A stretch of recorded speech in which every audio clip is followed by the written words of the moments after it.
Imagine acordar numa praia onde o horizonte não promete salvação, apenas espera. Nenhum herói surge do mar. Nenhuma frota aparece no céu. Só areia, fumaça, destroços e centenas de milhares de homens esperando para descobrir se ainda existe um amanhã. Maio de 1940. A guerra mal começou e, para a Grã-Bretanha, ela já parece perdida. Em poucas semanas, o exército alemão esmagou a Polônia, atravessou a Bélgica, rompeu as defesas francesas e executou algo que o mundo ainda não entendia completamente: a Blitzkrieg, a Guerra Relâmpago. Tanques avançando mais rápido do que mapas podiam ser atualizados. Aviões transformando estradas em armadilhas mortais. Comunicações cortadas. Unidades inteiras cercadas sem saber como. E então, acontece o impensável.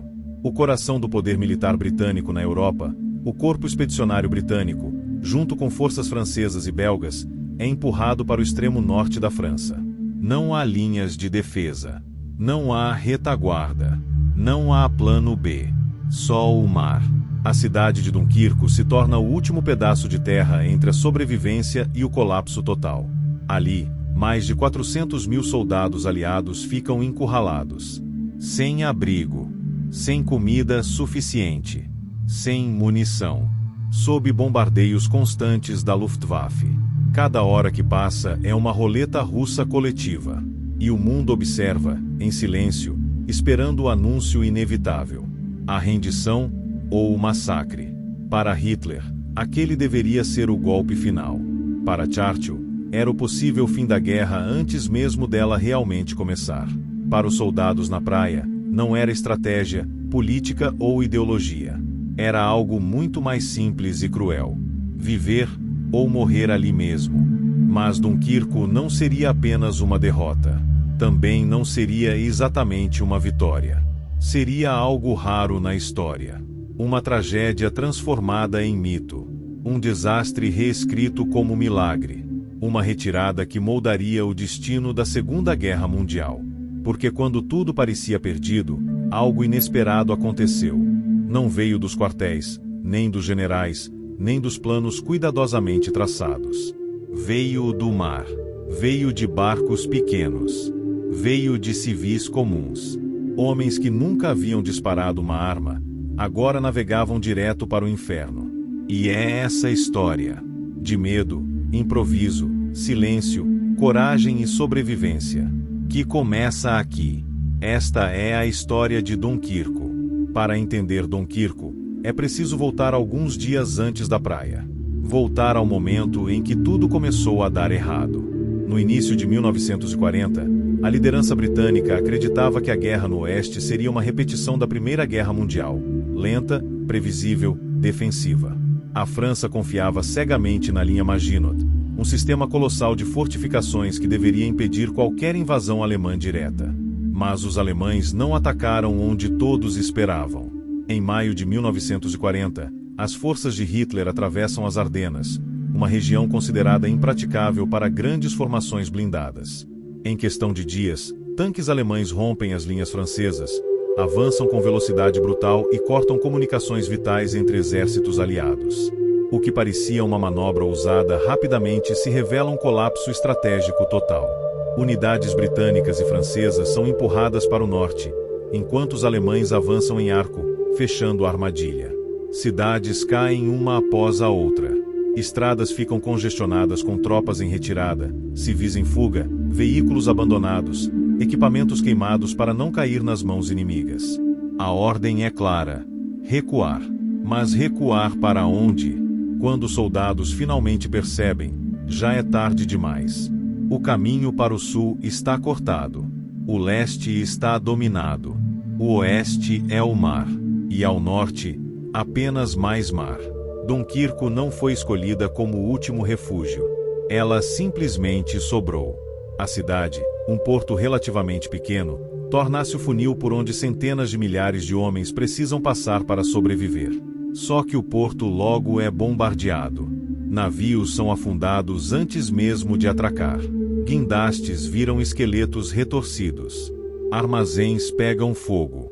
Sem porto funcional, surge uma realidade cruel.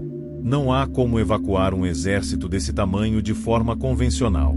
Na praia, a situação é desesperadora. Soldados chegam exaustos, famintos, cobertos de poeira e óleo. Muitos passaram dias lutando sem dormir. Outros sequer dispararam um tiro, apenas recuaram sem parar. Oficiais tentam manter alguma ordem, formando filas que se estendem por quilômetros ao longo da costa. Mas ordem é um luxo quando aviões surgem no céu. A Luftwaffe domina os ares. Bombardeiros mergulham sobre a praia, sobre navios, sobre qualquer coisa que se mova. O som da sirene se mistura aos gritos, às explosões, ao impacto seco de corpos atingidos por estilhaços.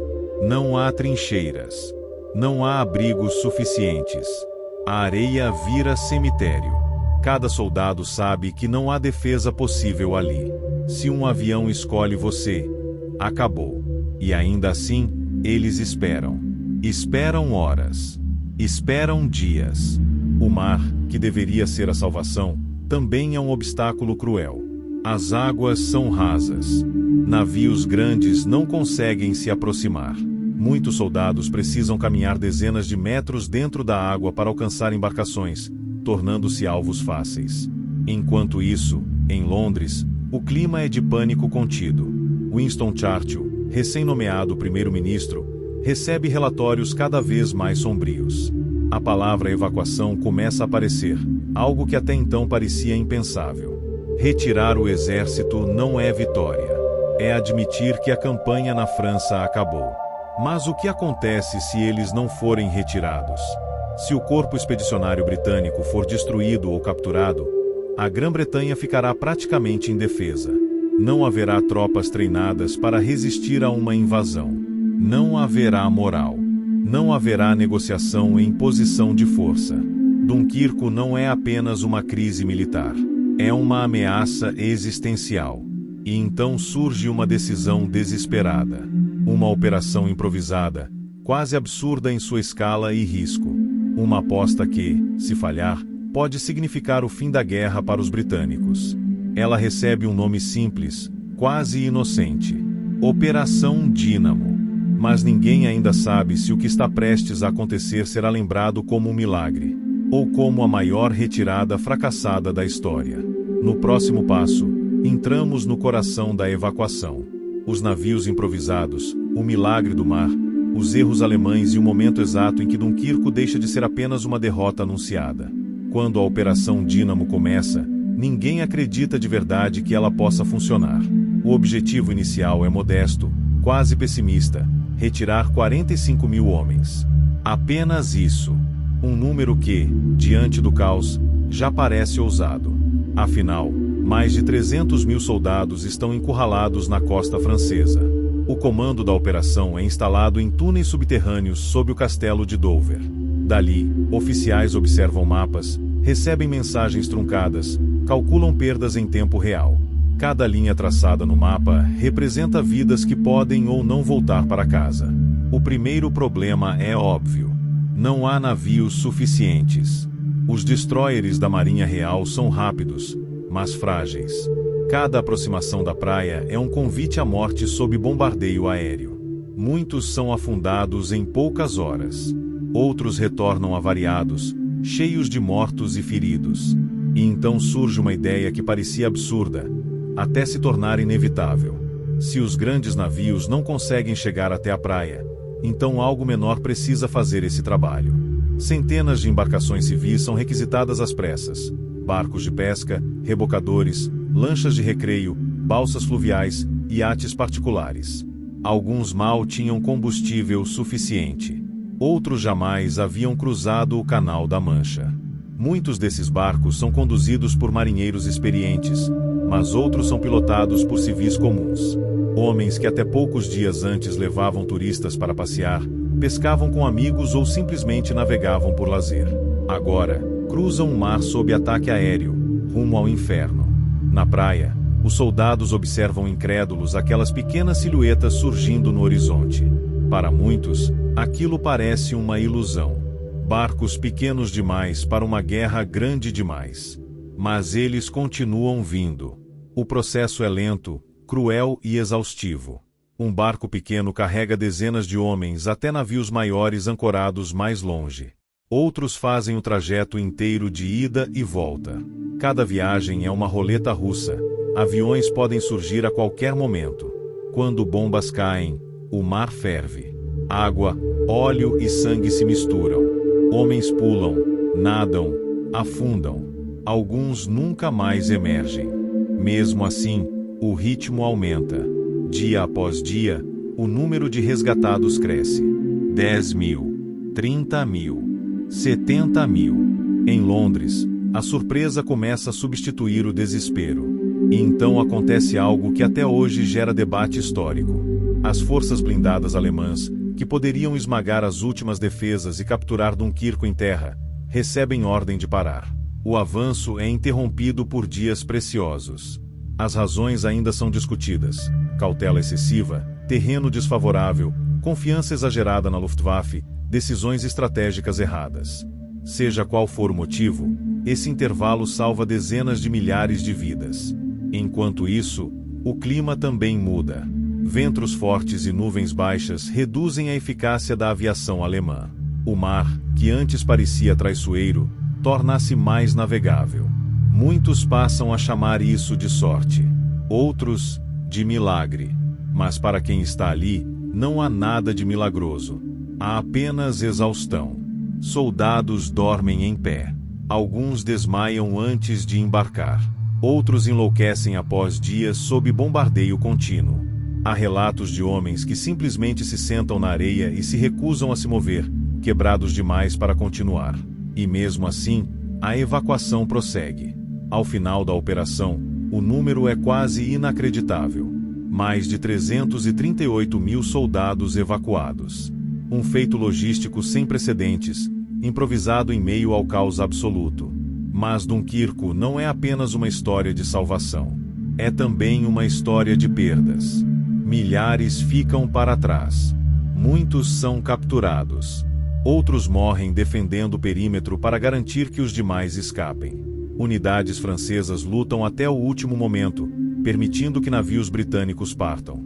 A areia de Dunquirque guarda esses nomes silenciosamente. Quando a última embarcação deixa a costa, não há comemoração.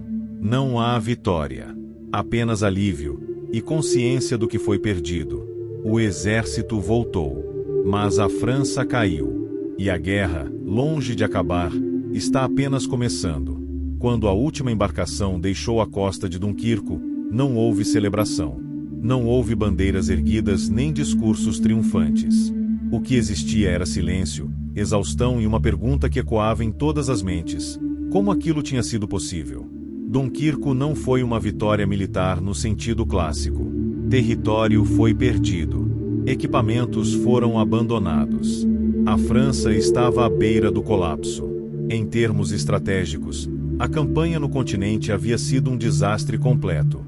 E ainda assim, Dunquirque se tornaria um dos episódios mais importantes da história britânica. Porque o que foi salvo ali não foi apenas um exército. Foi a possibilidade de continuar a guerra. Se o corpo expedicionário britânico tivesse sido capturado ou destruído, a Grã-Bretanha estaria indefesa.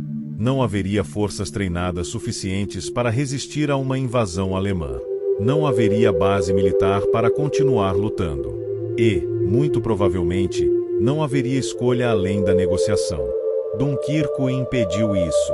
Ela deu à Grã-Bretanha algo precioso: tempo. Tempo para se rearmar. Tempo para reorganizar suas defesas. Tempo para decidir que a guerra não terminaria ali. Winston Churchill compreendeu imediatamente o peso simbólico do que havia acontecido. Em seus discursos, ele foi cuidadoso.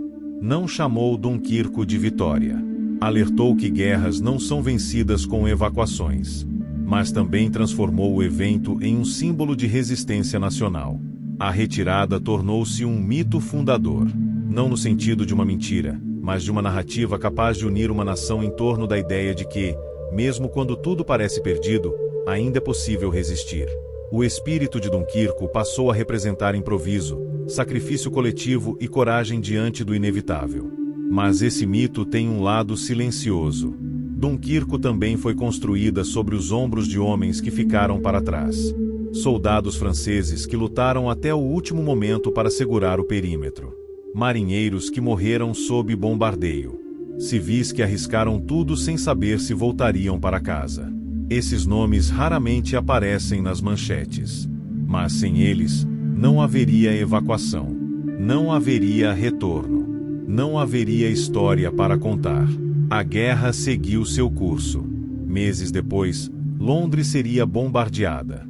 A Europa mergulharia ainda mais fundo na escuridão.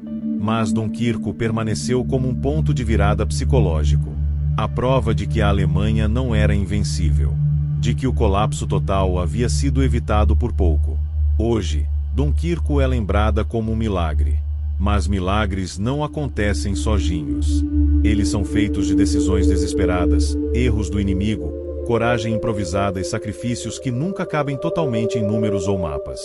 Dunquirque foi um desses momentos raros em que a história ficou suspensa por alguns dias, e o futuro dependeu de pequenas embarcações cruzando um mar hostil. A praia voltou a ser tranquila. O mar apagou as marcas. Mas o que aconteceu ali mudou o rumo da guerra. Dunquirque nos lembra que nem todas as grandes histórias da história são sobre conquistas. Algumas são sobre sobrevivência. Sobre recuar para poder avançar depois. Sobre perder quase tudo, e ainda assim não perder o essencial. E, às vezes, isso é o suficiente para mudar o mundo.